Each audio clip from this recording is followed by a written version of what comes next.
Darating ang Panginoon at maghahari. 14 na kabanata.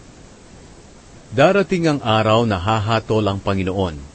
Paghahatian ng mga kalaban ng mga ari-ariang sinamsam nila sa inyo, na mga taga-Jerusalem, habang nakatingin kayo. Sapagkat titipunin ng Panginoon ang lahat ng bansang makikipaglaban sa Jerusalem. Sasakupin nila ang lungsod na ito. Kukunin nila ang mga ari-arian sa mga bahay, at gagahasain nila ang mga babae. Dadalhin nila sa ibang lugar ang kalahati ng mga mamamayan ng lungsod, pero ang matitira sa kanila ay mananatili sa lungsod.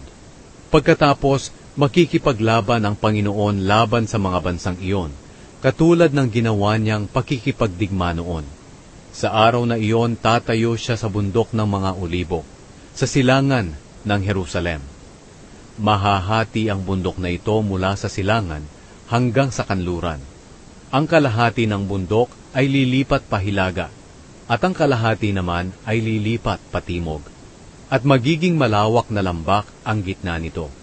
Dito kayo dadaan mga taga-Jerusalem sa inyong pagtakas, dahil ang lambak na ito ay aabot hanggang sa Azel. Tatakas kayo katulad ng ginawa ng inyong mga ninuno noong lumindol sa panahon ni Haring Uzziah ng Huda. At darating ang Panginoon kong Diyos kasama ang lahat niyang mga anghel. Sa araw na iyon ay walang init o lamig. Magiging katangi-tangi ang araw na iyon, dahil walang gabi, kundi panay araw lang. Ang Panginoon lamang ang nakakaalam kung kailan ito mangyayari. Sa araw na iyon, dadaloy ang sariwang tubig mula sa Jerusalem. Ang kalahati nito ay dadaloy sa dagat na patay, at ang kalahati ay sa dagat ng Mediteraneo. Patuloy itong dadaloy sa panahon ng tag-araw at tag-ulan. Ang Panginoon ang maghahari sa buong mundo. Siya lamang ang kikilalaning Diyos at wala ng iba. Gagawing kapatagan ang buong lupain, mula sa Geba sa Hilaga hanggang sa Rimon sa timog ng Jerusalem. Kaya mananatiling mataas ang Jerusalem sa kinaroroonan nito. At titirhan nito mula sa pintuan ni Benjamin hanggang sa lugar na kinaroroonan ng unang pintuan at hanggang sa sulok na pintuan, at mula sa tore ni Hananel hanggang sa pisaan ng ubas ng hari. Ang Jerusalem ay hindi na muling wawasakin, at ang mga mamamayan nito ay mamumuhay ng ligtas sa panganib. Ang mga bansang sumalakay sa Jerusalem ay padadalhan ng mga salot na ito. Mabubulok ang kanilang mga katawan, mata at dila, kahit buhay pa sila.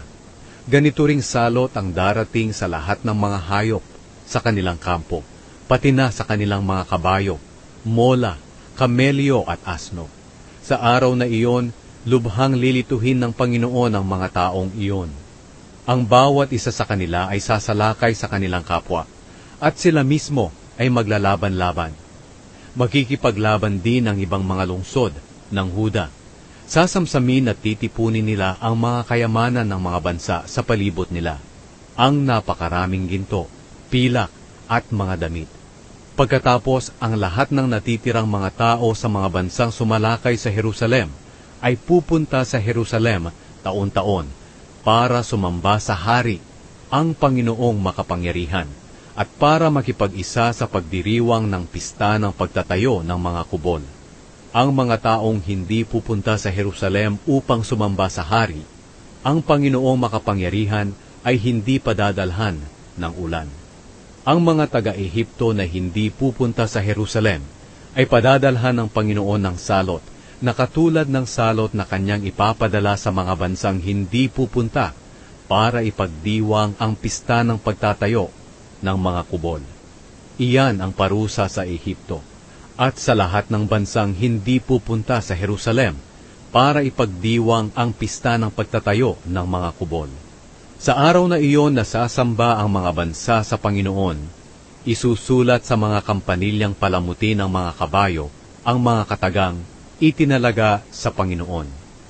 Ang mga lutuan sa templo ng Panginoon ay magiging kasimbanal ng mga mangkok na ginagamit sa altar.